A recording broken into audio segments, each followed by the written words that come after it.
welcome to our holiday table. This is a really, really special occasion. And on that note, I wanted to introduce Thina.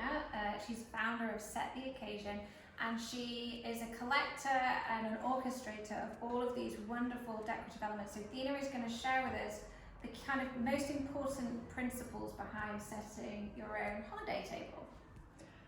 So one of the first things that's really important is choosing your color palette. Yeah, so we went with gold. It's right? gold here for the holiday, which is really beautiful.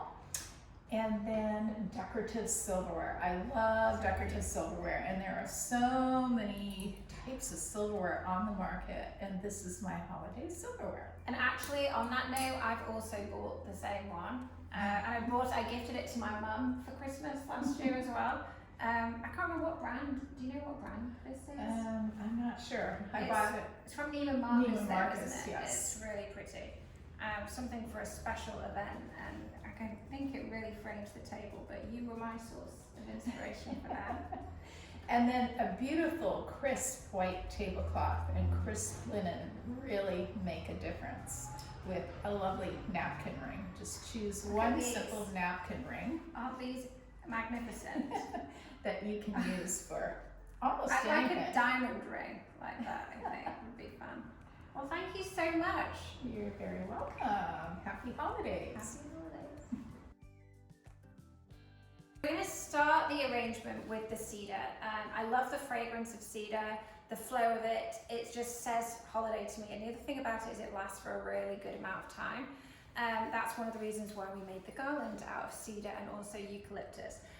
It's grown in Milano it's grown at Milano Farm, which is down in San Diego. So a couple of things we're going to do. Obviously, I think any vase with the length of this is going to be the pieces are going to be too long. So what I would definitely suggest is kind of cutting the pieces, putting the blunt piece at the back of the arrangement, and then you can use the shorter pieces to frame towards the front. And obviously how short you cut them is really going to depend on the height of your vase, but we've really been deliberate to give you, in all honesty, a lot more than you need. So the beauty of that is you could pull a few pieces off and use them as a table setting, on a table setting. You could put them in different little bird vases around the home, because the fragrance really is just so Christmassy and lovely. So you do have that option, but basically you want it to kind of flow outside of the vase, and you want to use it to fill out the vase as much as possible.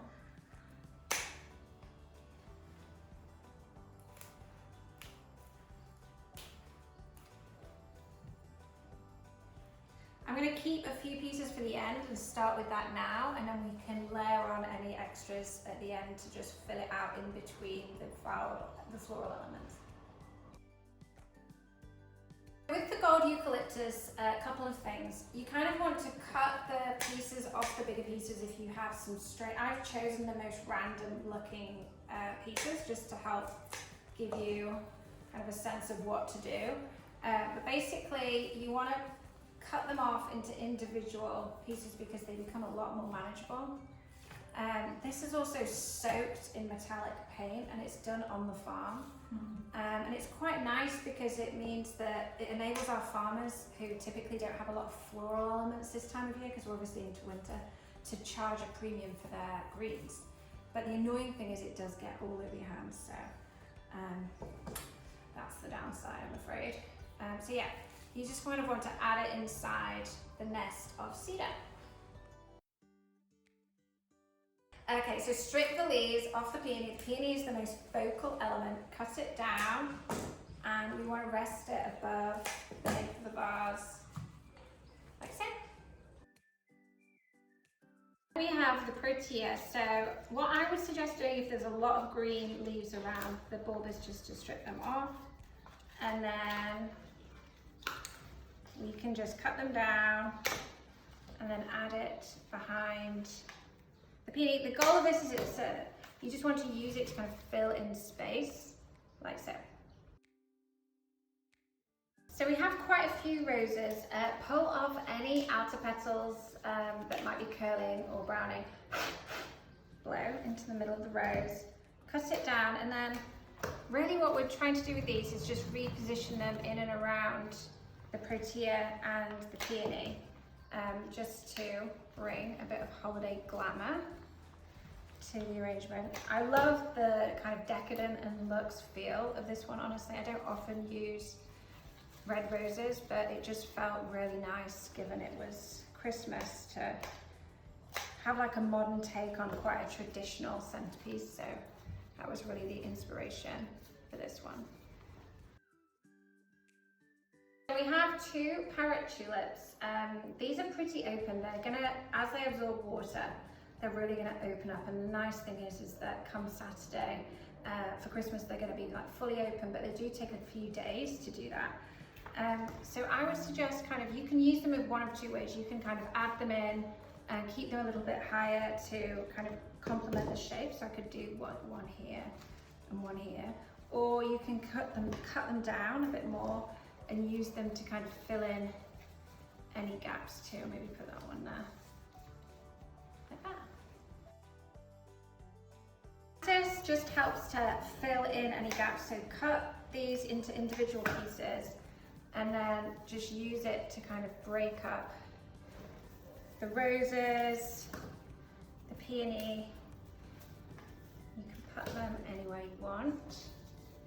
I'm trying to be quick because I know that we've all got so much happening that we don't have, you know, hours and hours to spend doing our flowers. So I'm hoping that in 5 minutes you can make them look perfect.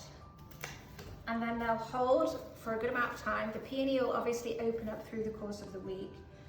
You just need to change the water every couple of days. And then the key thing is on the roses, they're gonna, their ends will actually seal up naturally, and they stop absorbing water. So it's really important with roses that you just recut the ends of those every 2 days. But you don't need to do anything else with any of the other elements. Just the roses need a little bit more attention.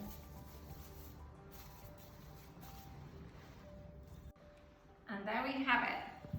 Wishing you a very Merry Christmas.